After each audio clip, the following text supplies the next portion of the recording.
Mengapa negara-negara barat tiba-tiba memilih diam ketika China menekan Jepang begitu keras? Kenapa ketika Beijing mengambil langkah yang begitu tajam, suara Amerika dan Eropa justru seperti tenggelam di dasar samudera? Seolah ada tangan tak terlihat yang mematikan seluruh mikrofon diplomasi mereka secara serentak. Ini bukan kebetulan. Ada sesuatu yang jauh lebih besar yang sedang bergerak. Sesuatu yang tidak pernah mereka ucapkan bahkan dalam ruang rapat tertutup sekalipun. Jika kita hanya melihat permukaannya, kita mungkin mengira keheningan barat hanyalah strategi atau bentuk kehati-hatian. Namun jika melihat lebih dalam, diamnya mereka justru menjadi refleksi dari ketakutan. Ketakutan pada perubahan zaman, ketakutan pada pecahnya konflik yang tak bisa mereka menangkan, dan ketakutan pada kenyataan pahit dominasi barat yang sudah mereka nikmati selama puluhan tahun mulai retak dari dalam. Ini bukan lagi sekadar isu geopolitik. Ini adalah perebutan masa depan dunia. Sejak Perang Dunia II, Amerika terbiasa menjadi pusat gravitasi politik global. Setiap ketegangan antar negara biasanya langsung direspons Washington dengan ucapan keras, ancaman ekonomi, atau kehadiran militer. Namun kali ini berbeda. Amerika tidak bersuara. Eropa juga tidak, bukan karena mereka tidak peduli, tetapi karena mereka tahu konsekuensinya bisa jauh melampaui yang sanggup mereka tanggung. Situasi ini bukan hanya menegangkan, tetapi juga membuka tabir bahwa kekuatan yang selama ini dianggap tak tersentuh mulai kehilangan taring. Semua menjadi lebih jelas ketika Sanita Kaichi, Perdana Menteri Jepang, mengeluarkan pernyataan paling berani dalam puluhan tahun terakhir. Jepang akan ikut masuk ke isu Taiwan, sebuah keputusan yang oleh China dianggap sebagai pelanggaran berat. Bagi Beijing, Taiwan bukan sekadar wilayah sengketa, tapi simbol harga diri dan kedaulatan.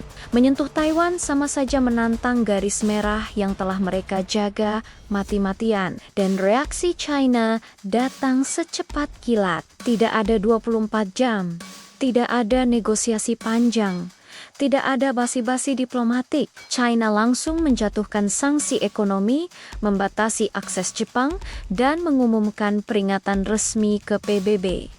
Tak lama kemudian, armada militer mereka bergerak. Kapal perang, rudal hipersonik, jet tempur semua dipamerkan bak pesan tak langsung, jangan coba-coba. Dunia tercengang karena intensitas China kali ini jauh melebihi biasanya.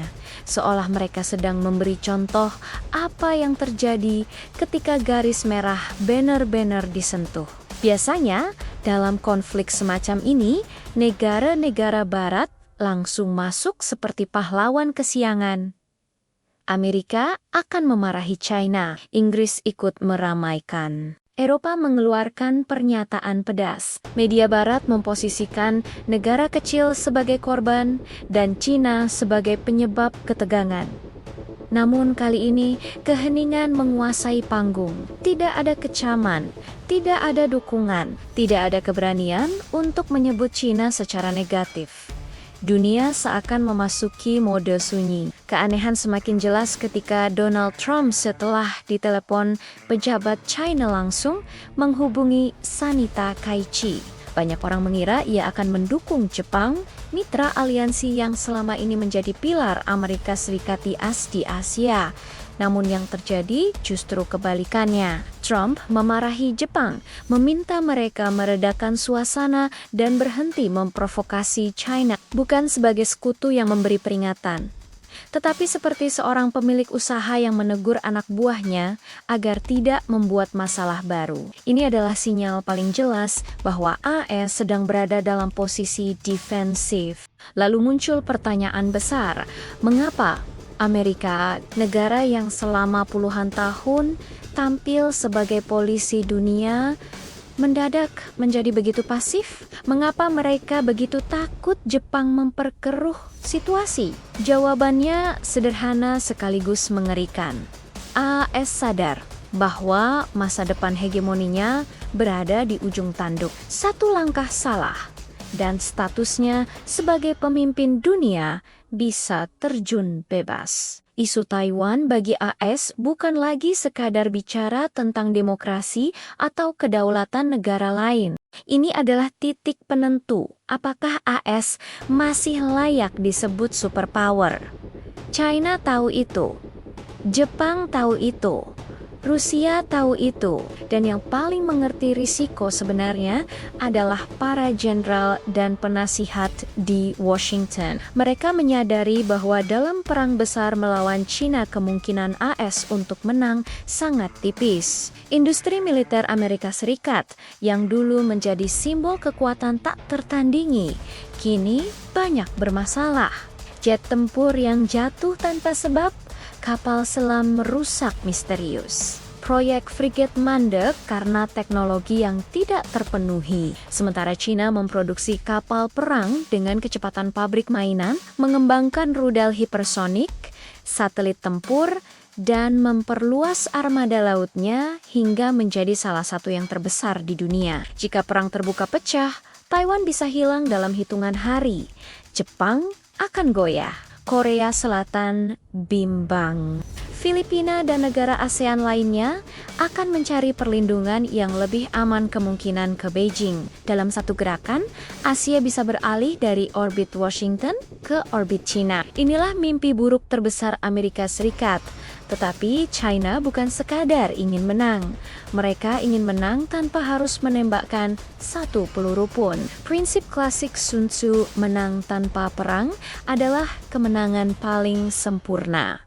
Taiwan hanyalah pintu masuk. Target sesungguhnya adalah pengaruh Amerika di Asia. Jika AS gagal mempertahankan Taiwan, seluruh sistem aliansi mereka akan roboh dengan sendirinya. Itulah sebabnya AS sebenarnya hanya memiliki 3 pilihan. Pertama, membela Taiwan dengan kekuatan penuh yang hampir pasti berakhir dengan kekalahan. Kedua, berkompromi dengan China secara diam-diam, membiarkan Taiwan kembali selama pengaruh AS tidak dihapus total. Ketiga, mundur total dari Asia dan fokus membangun ulang kekuatan mereka di benua Amerika strategi yang sering disebut Fortress America. Masalahnya, Jepang justru bertindak sebaliknya. Mereka memprovokasi di saat AS sedang rapuh. Ini membuat Trump marah karena Jepang tanpa sadar sedang menyeret AS ke tepi jurang. Jika Jepang memaksa AS masuk konflik, pilihan yang tersedia hanya 2, kalah perang atau kehilangan kepercayaan sekutu barat lain. Keduanya sama-sama fatal bagi posisi keheningan barat, sikap dingin NATO, dan bungkamnya Eropa menunjukkan bahwa mereka semua membaca situasi dengan sangat jelas.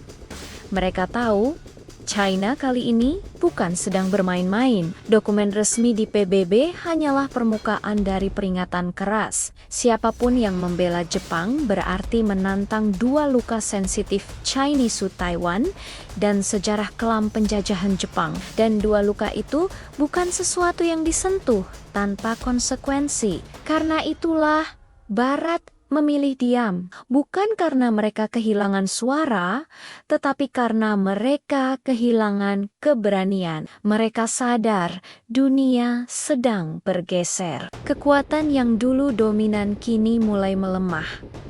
Sementara China melangkah maju tanpa ragu. Untuk pertama kalinya sejak Perang Dunia II Barat harus menahan lidah mereka.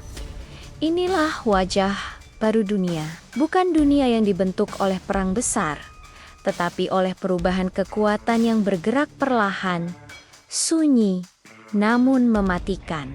Barat tidak lagi bebas berkata apapun tanpa memikirkan akibat karena mereka tahu, satu kata saja bisa mengobarkan konflik yang tidak bisa mereka menangkan. Pada akhirnya, pelajaran yang mereka dapat sangat sederhana.